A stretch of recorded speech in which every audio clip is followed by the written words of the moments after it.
us. Here are a couple of my favourite subjects which have come together, comedy and science. You know, I'm a former professional comedy writer myself for many, many years, starting in radio well over 30 years ago, but I also have a huge desire for science communication, as you would have heard last week when we were broadcasting from the University for Science Week. These two things have come together in future science talks, which are on tomorrow night at the Science Space.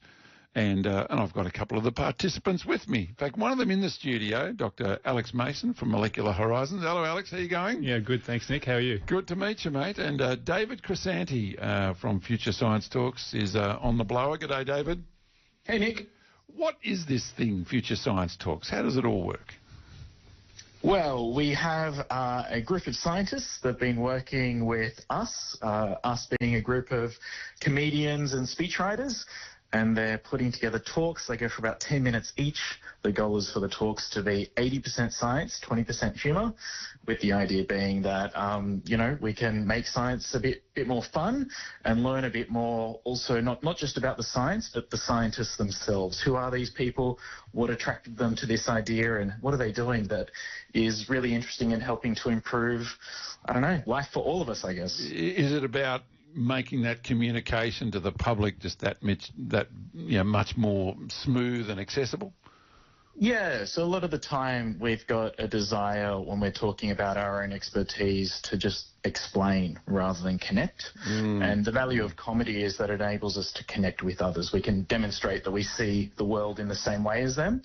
And so that invites the public then to see the world in the same way as a scientist, because we've got that connection of comedy and we see the people who are speaking as sort of three-dimensional humans rather than a scientist doing something very unusual in a faraway land.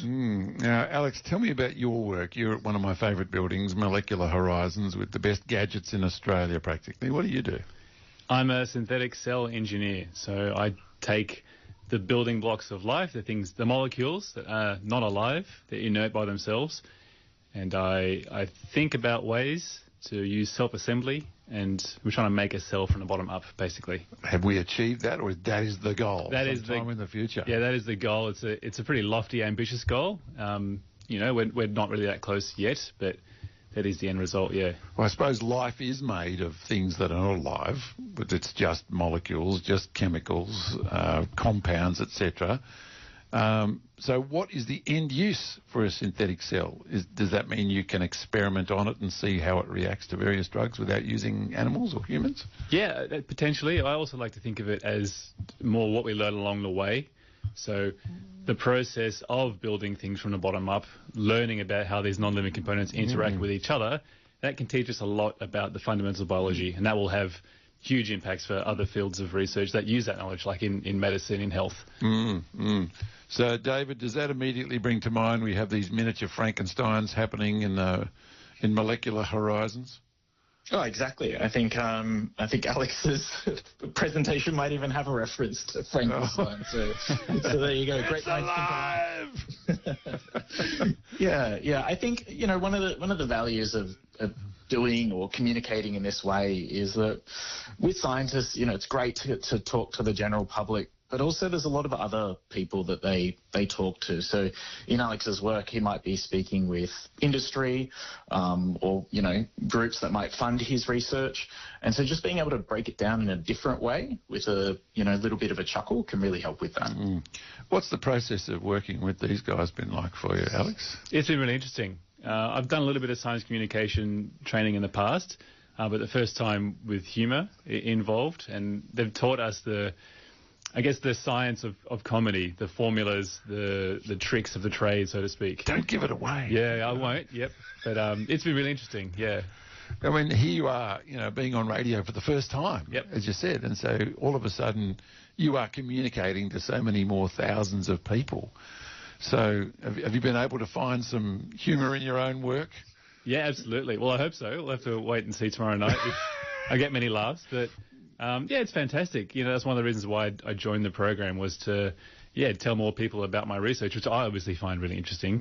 And I think, it's growing and hopefully recruit some more scientists to the cause. It feels like particularly over the pandemic, there was a lot of suspicion of scientists as being this amorphous blob of people who are over here, who are funded by big pharma, who are wedded to this dominant narrative, etc.